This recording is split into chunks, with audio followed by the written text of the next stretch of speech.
You start with a completely empty paper bag. The spectator can even look inside. They can even put their hand in and feel it's completely empty. And then it happens.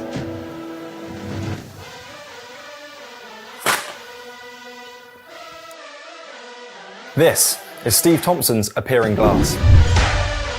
It's loud, it's visual, and it's surprising. Steve Thompson's appearing glass is easy to do, practical, and totally impossible.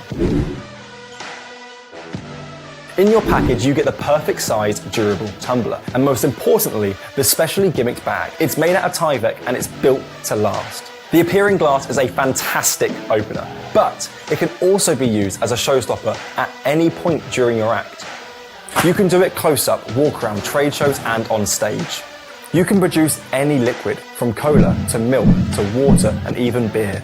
And you're not just limited to drinks. You can produce phones, decks, Rubik's Cubes, and so much more. Here's 3 things to remember. The glass is completely ungimmicked. The bag can be seen on all sides.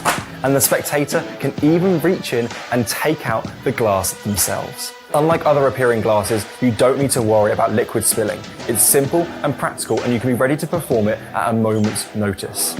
For decades, legendary magicians such as Pat Page, Eugene Berger, and Richard Osselin have made the appearing glass a highlight of their shows. A clever new gimmick and a brand new approach make Steve Thompson's appearing glass the perfect addition to your repertoire.